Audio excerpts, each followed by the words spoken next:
भूर्भुवः स्वः तत्सवितुर्वरेण्यं भर्गो देवस्य धीमहि धियो यो नः प्रचोदयात्। ओम शांति शांति शांति। तो स्वर संधि जो आपने पढ़ी थी उसी में एक नियम और जोड़ लीजिए, पूर्व रूप संधि। अच्छा जी। इसके नियम में लिख लीजिए, यदि प्रथम पद के अंत में ए अथवा ओ आए, स्वर वाला ए लिखिएगा, स्वर वाला ओ लिखिएगा, और दूसरे पद के प्रारंभ में अ हो,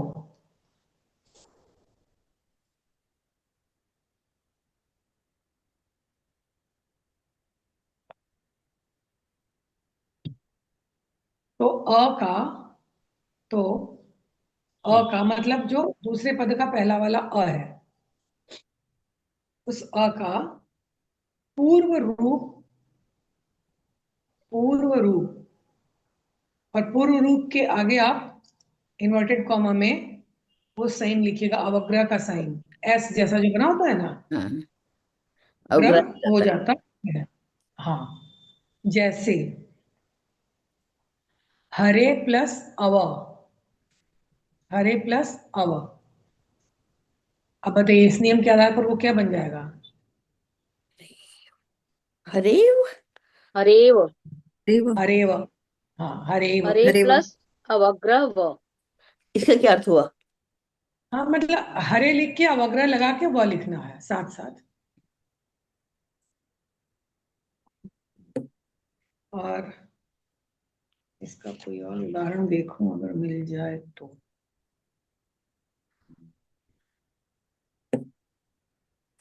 नहीं मिल रहा मुझे फिलहाल, वो मिलेगा तो बताऊंगी। ठीक है दीदी, कर्म कांड भास्कर में मिलेंगे। हाँ अच्छा, अब देखिए, अब आपको एक क्वेश्चन पूछना चाहिए था। इसके पहले आपने एक संधि पढ़ी थी, कौन सी संधि पढ़ी थी? स्वर संधि। दीदी अयादि स्वर संधि। अयादि। पहले हमने आयादी तक अयादि। किया। हाँ तो अयादि स्वर संधि में भी ने प्लस अनम नयनम हुआ है, हाँ जी। जी।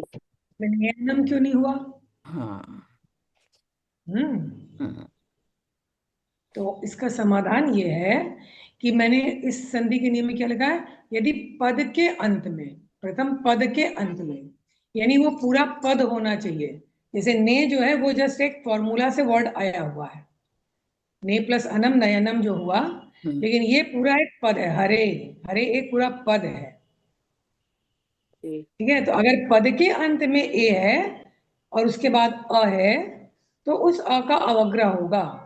लेकिन अगर वो पूरा पद नहीं, जैसे ने प्लस अनम नयनम, ओ प्लस अनम पवनम, रौ प्लस अनम रावणम, तो उस प्रकार वो पद नहीं है, वो फॉर्मूला से कोई एक वर्ड आया, उसके साथ एक वर्ड जुड़ा, तो इसलिए वहां अयादि स्वर संधि होगी। मतलब ए का ए का आय, ओ का अव और औ का आव हो जाएगा।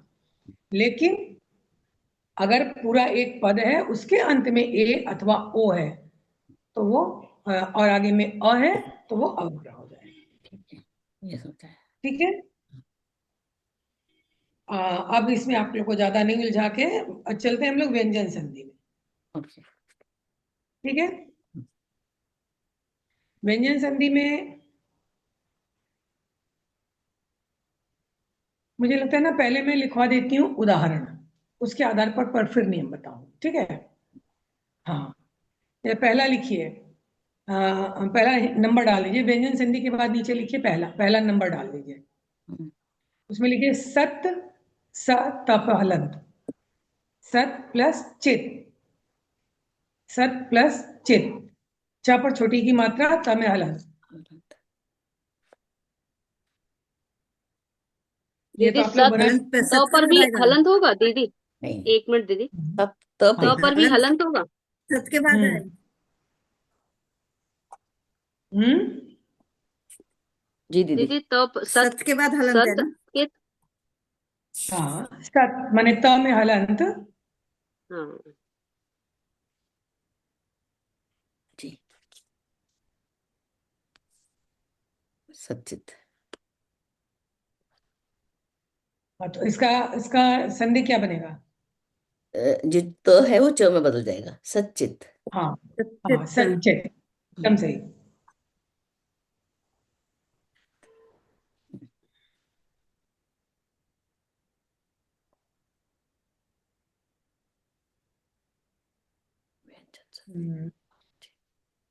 नेक्स्ट लिखिए रामः प्लस चिनोति।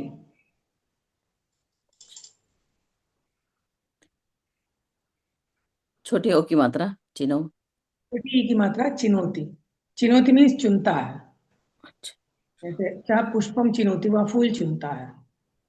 तो रामः, रामस प्लस चिनोति, ठीक है। स में हलंत, रामस, दंते स में हलंत। तो ये बनता है रामश चिनोति। मतलब जो स है ना वो श हो जाएगा, दंत स जो है वो तालव्य श हो जाएगा। रामश चिनोति।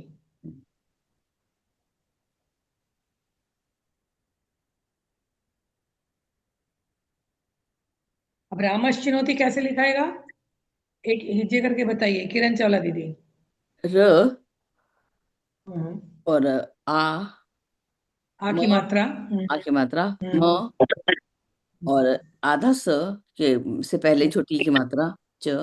हाँ, वही वही वही मैं जानना चाहती हूँ। हाँ आधा श के पहले छोटी की मात्रा लगेगी। हाँ हिंदी आती है हम्म, दीदी।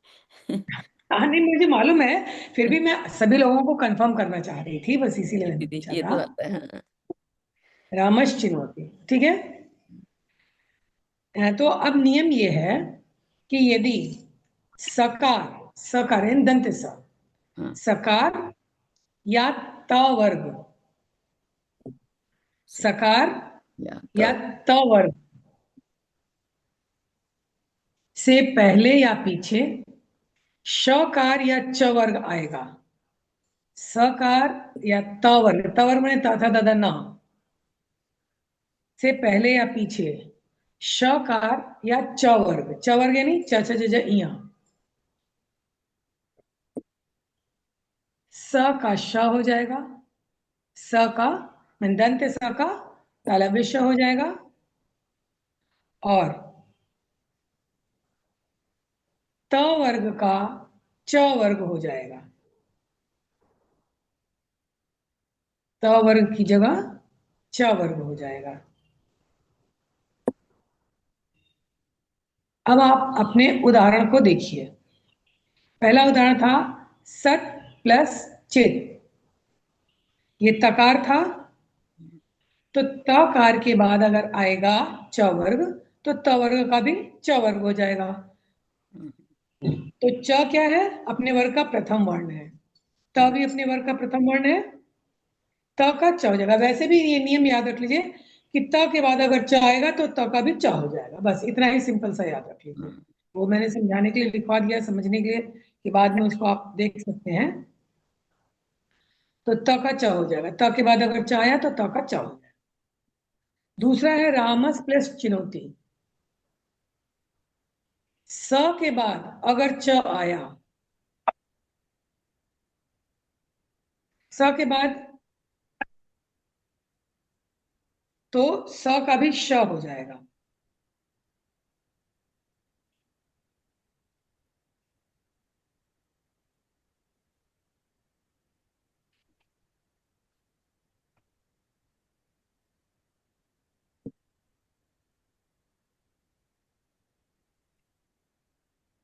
जी यहां तक समझ में आ गया। जी दीदी।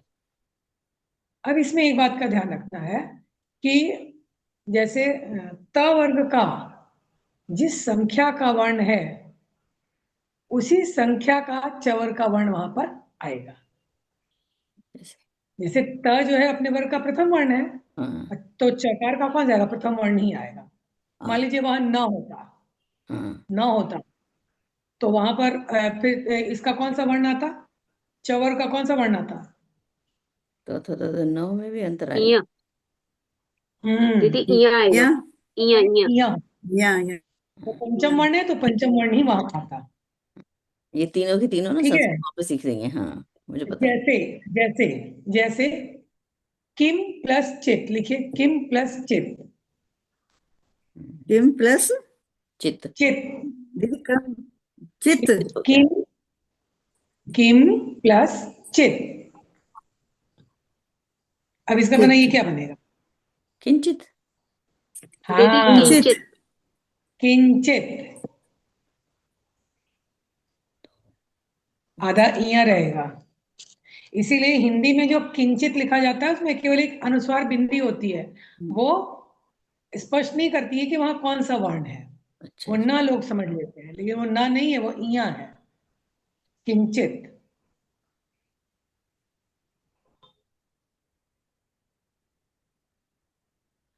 चलिए। इसी प्रकार एक आप और वर्ण समझिए।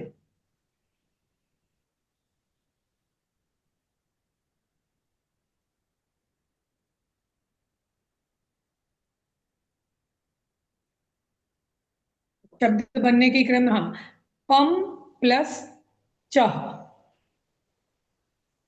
पंग। ने हाँ, हाँ, पम। प माने प के ऊपर अनुस्वार रहेगा, या प के बाद म हलंत लिख दीजिए। हम्म, ठीक है, प्लस चमह। चमह। चमह। चमा तो ये क्या बन जाएगा? पंचम पंचमः। पंचमह। हाँ, पंचमह। वहां पंचमा वहां इया रहेगा, वो अनुस्वार हिंदी वाला नहीं रहेगा। संस्कृत में ऐसे लिखा जाता है। ये मैं आप लोग को बताने के दीदी लिए बता रही हूँ। हाँ, दीदी यहाँ तो पंच। मौ बोल रही है ना, तो ये तो तथा ददा के उसमें नहीं आता है। हाँ, ये तथा तथा भी उसमें नहीं आता है, लेकिन जी। अच्छा चलिए, ये दूसरी संधि है, लेकिन वो ये भी व्यंजन संधि ही है। मैं आपको हाँ हाँ, लिखने के क्रम में मैंने ये बताया, और नहीं एक्चुअली ठीक है। हाँ, जो इसका दूसरा नियम है, इसको फिर आगे भी बताएंगे। चलिए, ठीक। हाँ, नेक्स्ट अब सेकंड नंबर डाल दीजिए। ये तो पहला था सकार या तवर, अब दूसरा आ जाइए।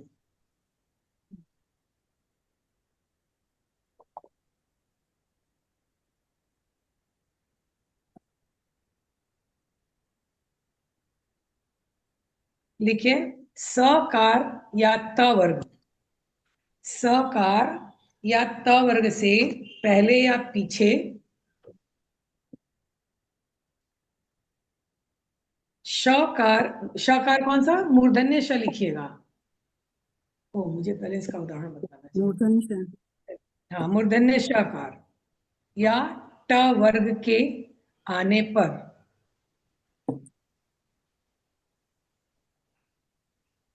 आने पर स का यानी दंत स का श हो जाएगा।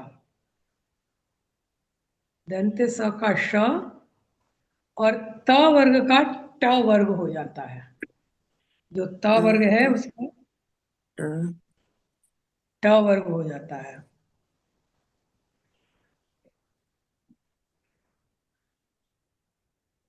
हम्म,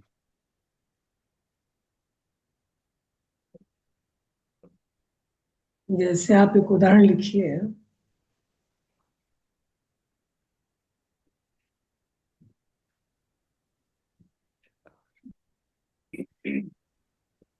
धनुष प्लस टंकारः। धनुष प्लस टंकारः।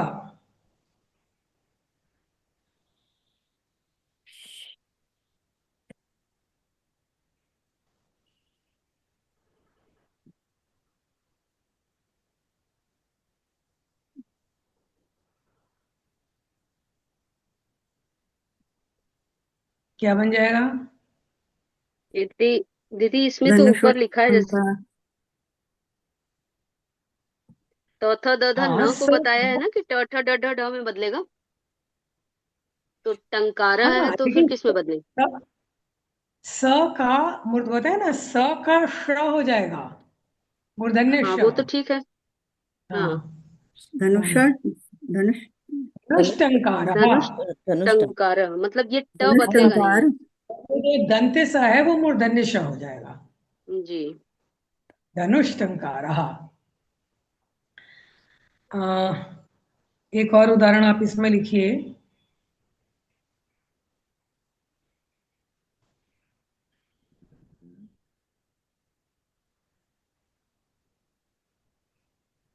षट प्लस मासाहा। षट ट रहेगा, ट में हलंत। नहीं, आप इसको छोड़िए, आप दूसरा लिखिए। आप लिखिए उत उद उद प्लस डयनम। उद प्लस डयनम। डेनम डयनम।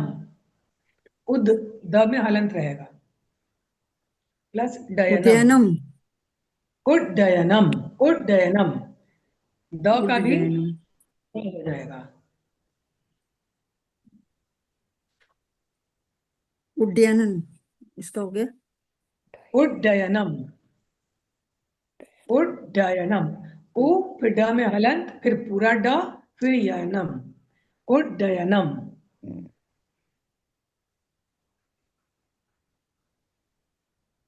इसका दीदी उड्डयन हुआ ना।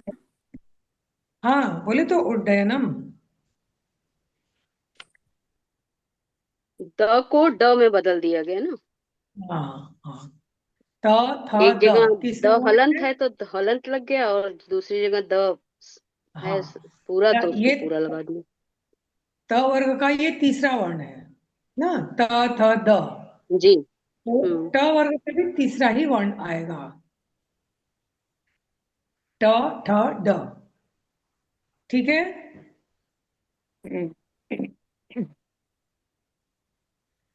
अब देखिए,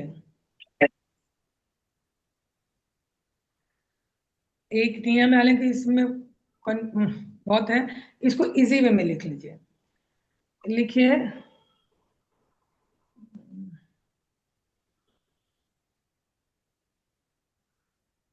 प्रथम पद के अंत में, लिखिए प्रथम पद के अंत में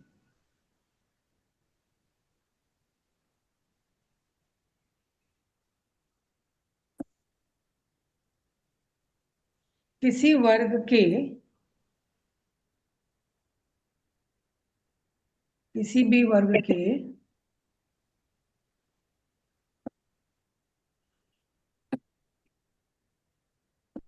या तो पूरा ही लिखवाना, किसी भी वर्ग के पहले दूसरे तीसरे और चौथे वर्ण के बाद, पहले दूसरे तीसरे और चौथे वर्ण के बाद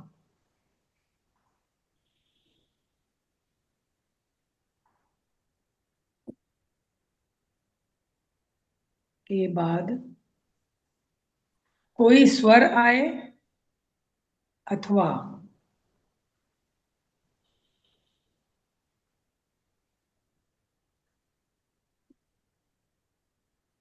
कोई स्वर आए अथवा वर्गों के तीसरे चौथे पांचवें वर्ण आए,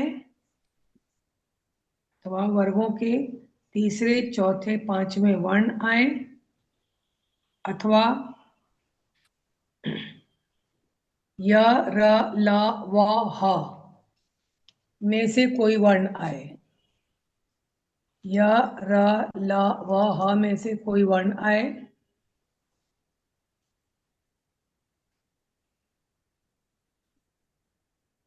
तो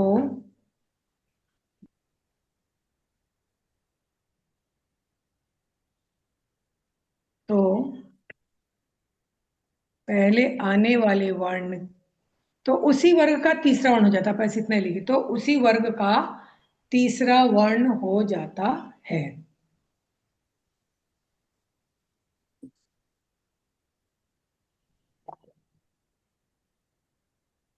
अब इसका उदाहरण लिखिए तो समझ लीजिएगा। जैसे लिखिए, जैसे वाक प्लस ईशा। वाक क में हलंत रहेगा, वाक प्लस ईशा। या वागीश, हाँ। वागीशा। क वागीशा का व हो गया, तीसरा वर्ण हो जाएगा। जिस भी वर्ग का वर्ण रहेगा उसी वर्ग का तीसरा वर्ण हो जाएगा। तो वाक क वर्ग का तीसरा वर्ण है ग, क ख ग, तो वाक की जगह ग हो गया, और ईशा, तो ई उसमें मिल गया, वागीशा। अब इसी प्रकार आप एक शब्द लिखिए जगदीशा, और इसका संधि विच्छेद कीजिए, जगदीशा। जगत प्लस ईश ना, जगत प्लस ईश। हाँ, जगत प्लस ईशा, त का द हो गया। इसी प्रकार होता है जगत बंधु, है ना। हम्म, अच्छा, एक और वर्ड का आप लोग कीजिए तो सुनिए, अजंता, अजंता।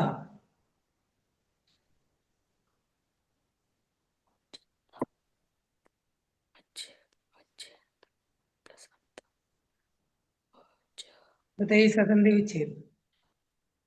अच्छा, नहीं वाला।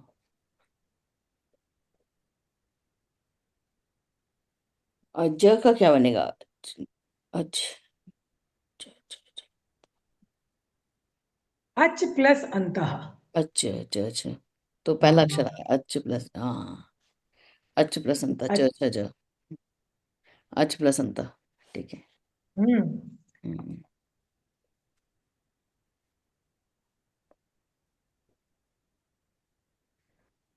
ये अच धातु बीच बीच में आता है, बीच में अच धातु क्या है? अच, अच धातु नहीं है, हाँ, शब्द है। अच एक प्रत्याहार है।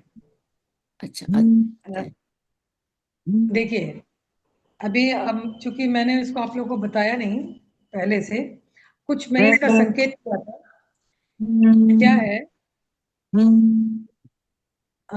पाणिनि को ये सबने जाना कि माहेश्वर सूत्र भगवान शंकर के ने जब तांडव नृत्य किया तो उससे जो ये निकले, स्वर निकले, और उनसे उन्हें 14 सूत्र मिले, 14 मूल सूत्र जो संस्कृत वर्णमाला के, संस्कृत व्याकरण के मूल सूत्र हैं, वो भगवान शंकर के डमरू से निकले हुए माने जाते हैं। उन्हीं के आधार पर पाणिनि ने सारे व्याकरण की रचना की थी। उनसे 42 प्रत्याहार बनते हैं, उनको कहते हैं प्रत्याहार। क्या होता है, वो सूत्र क्या है, 14 है, पूरे 14। आई उण, रेल रेक, एयोंग, एयोच, हयवरट, लण, इयमंगणनम, झभई, घटदश, जबगडदश, खफ छट चट तव, कपय, शससर और हल।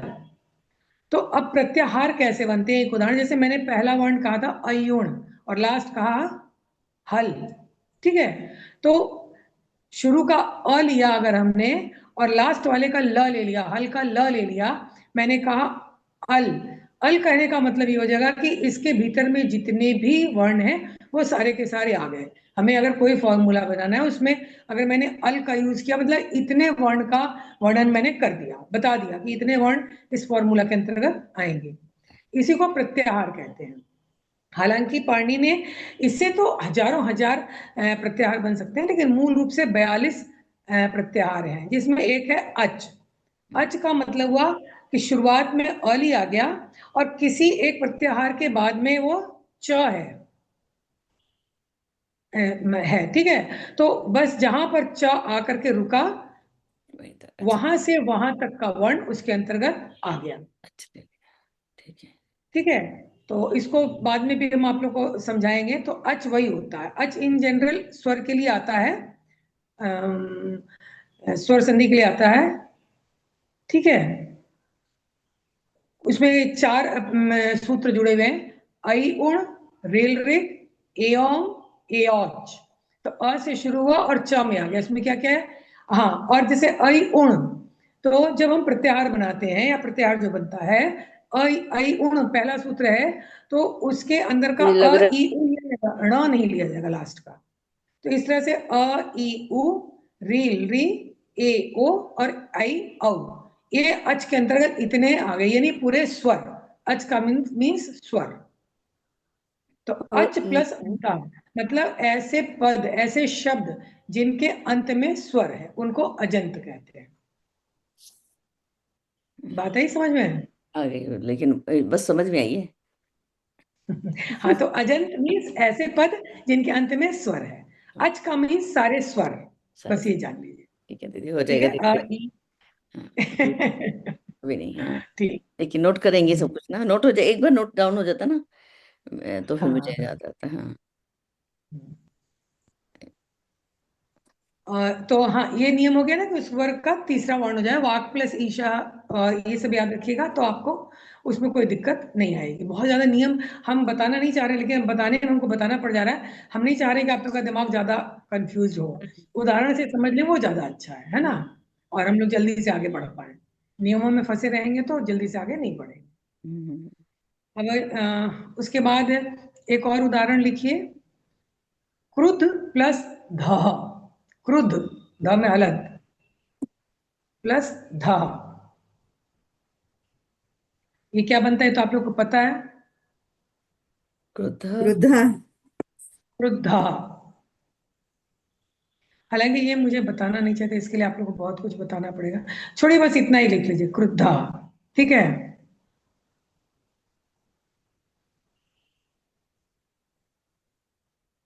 नेक्स्ट आप एक उदाहरण लिखिए। अब वो चौथा नंबर डाल दीजिए, चौथा नंबर डालिए, उसमें लिखिए, एक उदाहरण लिखिए, षट, षट प्लस मासाहा। शा शा षट, ट में हलंत, प्लस मासाहा, महीने, मास मीन्स महीना होता है ना। हम्म, हाँ, इसका देखिए दो बनेगा। एक तो अभी पहले आप लोग को मैंने बनवाया ना कि वर्ग का तृतीय वर्ण हो जाता है, तो चलो। षड मासा हो जाएगा। और इसका एक और बनेगा, वो बनेगा षड्मास। षण मासा। क्षण। ये अणा, अणा वाला, डणा वाला होता है ना, वो आधा अणा, षण मासा। षण्मास। क्षण। षण्मास। हाँ, षण मासा। एक और उदाहरण लिखिए, जगत प्लस नाथ, जगत प्लस नाथ।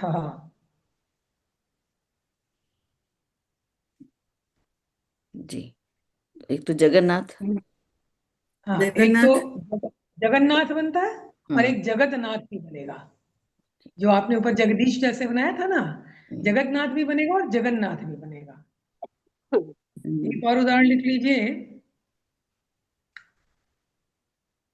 तो आपको और समझ में आ जाएगा। दिक प्लस नाथा, दिक, क में हलंत, दिक मीन्स होता है दिशा, दिशाओं के नाथ। हम्म, ठीक है, दिक प्लस नाशा, नाथा, सॉरी अच्छा, नाशा कह रहे हैं, नाथा, देखना। दिशाओं के नाथ, दिशाओं के स्वामी। अब इसका बनाइए, क्या बनेगा? दिग प्लस नाथ, दिगनाथ। दिग्नाथ। ग। एक तो दिग्नाथ बनेगा, दिग्नाथ। हम्म, और दूसरा दिंगनाथ, काका काका अंगा, पांचवा डिंग। वर्ण भी होगा। डिंग, डिंग, अंगा वाला, अंगा आधा, डिंग। आधा अंगा, डिंगनाथ। डिंगनाथ। हाँ, तो देखिए इसमें क्या नियम बना, समझ लीजिए, खाली जब मन होगा तो आप लिख लीजिएगा। एक तो जो आपने पहले संधि पढ़ी थी कि किसी वर्ग का कोई वर्ण होगा और उसके आगे कोई स्वर या वर्ण आएगा तो उसका तृतीय वर्ण हो जाएगा। हम्म, जैसे जगदीश बनाया था आपने, हम्म, जगन्नाथ बनाया। और दूसरा नियम यह है कि यदि बाद में पांचवा वर्ण हो, माने प्रथम जो सेकंड वर्ण है, जो सेकंड पद है, उसका पहला शब्द जो है वो कोई पांचवा वर्ण हो, अंतिम हो। हाँ। जैसे नाथ, नाथ, ता था दा धन्ना, ये पांचवा वर्ण है ना। तो जो प्रथम पद है उसका अंतिम वर्ण जिस भी वर्ग का है उसका पंचम वर्ण हो जाएगा। हाँ, अच्छा। हुआ ना? जैसे षट प्लस गंगा, आठ है, दिगनाथ। और कबूका माँ, ये पांचवा वर्ण था, और इसमें भी ट का पांचवा वर्ण क्या है? अण। तो षण मासाहा ये भी हो गया, और षड मासाहा ये भी, दोनों वर्ण बन सकते हैं इसके। हम्म। इसी प्रकार से जगत प्लस नाथ, जगन्नाथ भी होगा और जगन्नाथ भी होगा। इसमें कोई दिक्कत नहीं। नहीं? ठीक है, नेक्स्ट आ जाइए। इसको कहते हैं अनुनासिक संधि। ठीक है। और क्या आपको पता है? हाँ, एक और चीज, हम्म,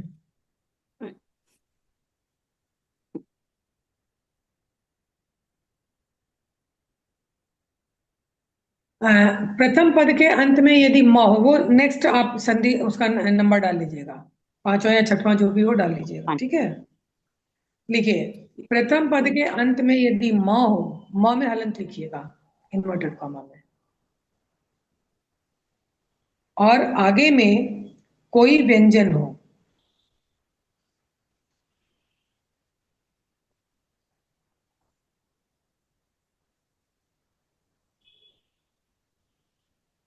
आगे में कोई व्यंजन हो तो पदांत म का अनुस्वार हो जाता है। पद के अंत में जो म है उसका अनुस्वार तो समझते हैं, जी। जी। हाँ। वो बिंदी ऊपर लग जाएगी, है ना।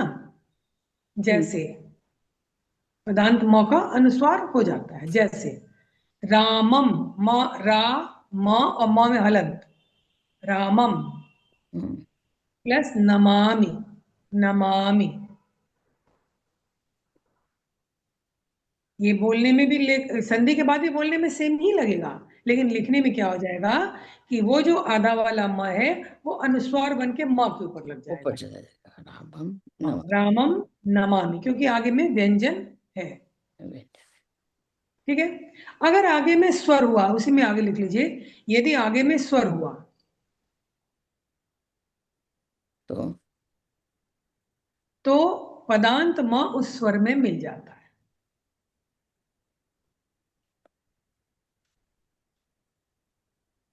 जैसे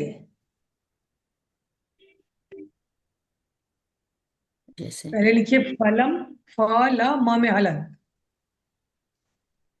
फलम प्लस आनय, आनय, आनय मीन्स लाव, फल लाव, ठीक है। तो अब वो स्वर में मिल जाएगा तो क्या बन जाएगा? जो म है उसका हलंत हट के फलमान है। हाँ, फलमानय, फलम। फलमानय, म में आ मिल गया तो माँ हो गया, फलमानय, ठीक है।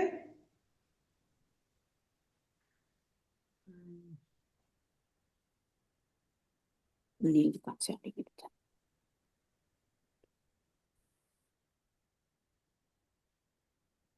नेक्स्ट एक और आप संख्या डाल लीजिए। यहाँ आपको वो बताते हैं।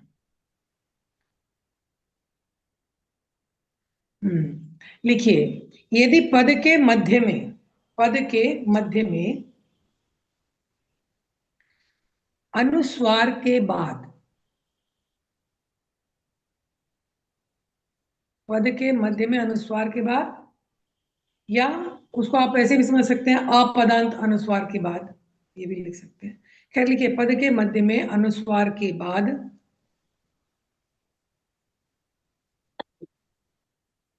श, श, स, ह को छोड़कर, श, श, स, ह को छोड़कर कोई भी व्यंजन आए,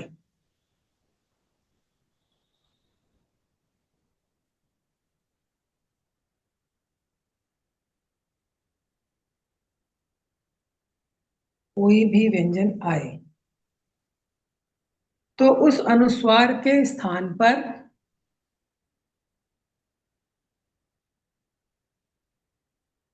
उस अनुस्वार के स्थान पर आगे वाले वर्ण का पांचवा वर्ण हो जाता है। आगे वाले वर्ण का पांचवा वर्ण हो जाता है।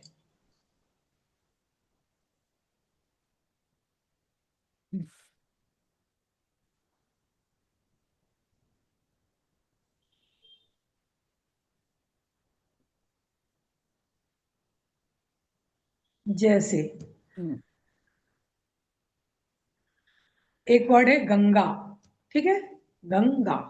हम्म, हिंदी में उसको कैसे लिखते हैं? ग के पर अनुस्वार रहता है हाँ, और गा, गंगा, होगा। ठीक है। लेकिन वो क्या है, वो अनुस्वार क्या है? वो डमरू जैसा बना के अंगा आगे है, डी और नीचे ग। अंगा, अंग है, क ख ग घ का अंग है, अंग। अंग है। आधा अंगा। क्यों है? क्योंकि आगे में ग है। घ का पांचवा वर्ण क्या है? क ख ग ग अंग अंगा। अंग तो लिखिए गम प्लस गा गंगा, आप उसको अंग करके लिखिएगा। गम प्लस गा गंगा।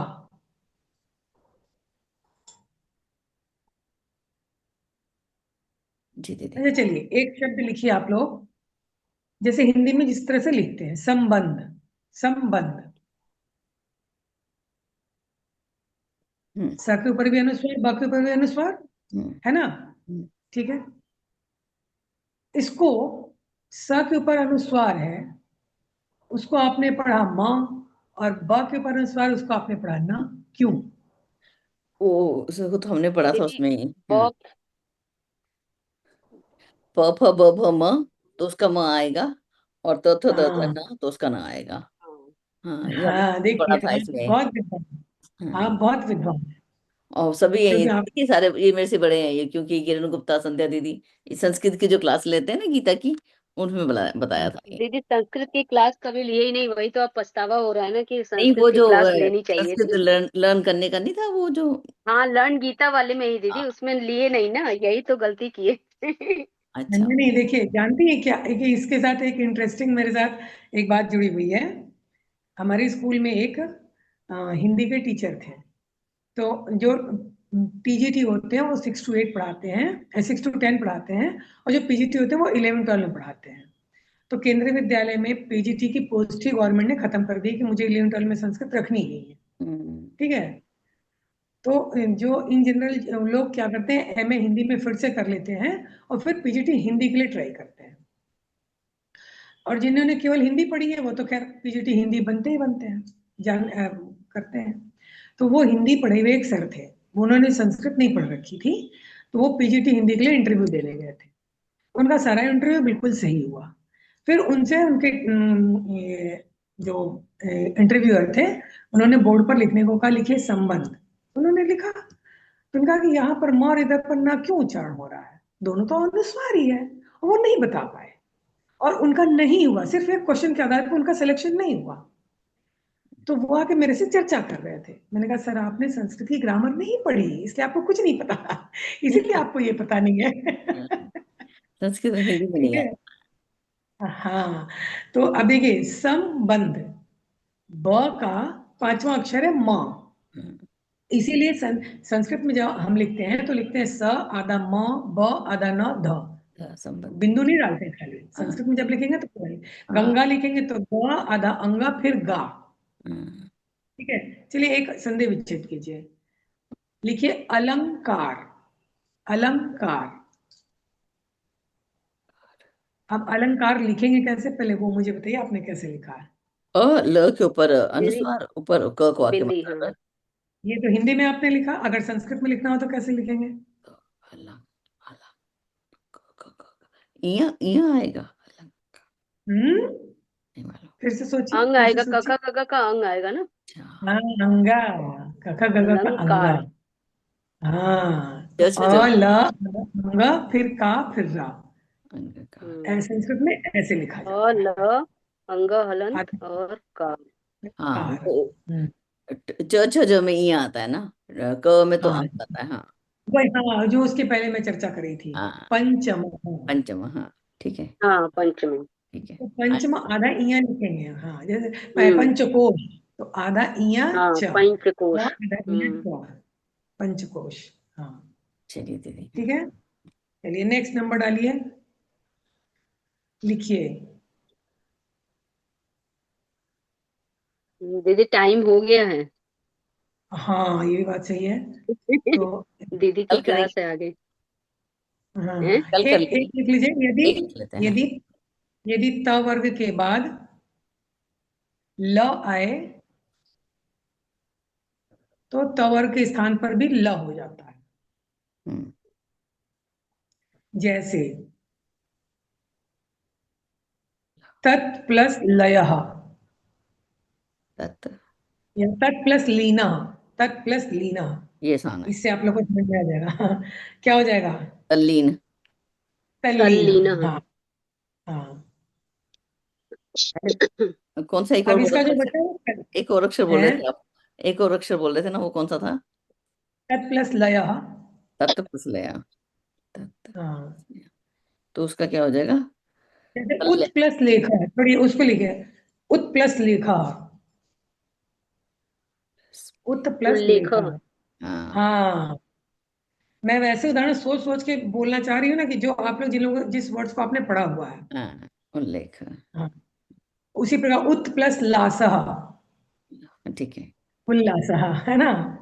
हाँ, अब इसके व्यंजन संधि के जो और नियम बचे वो कल। ठीक है, ठीक है। ठीक है दीदी। चलिए शांति पाठ ले। चलिए, ओम शांति शांति शांति। जी धन्यवाद दीदी। कोई बात नहीं, कोई बात नहीं, सभी को प्रणाम। आज प्रणाम तो दीदी। मुझे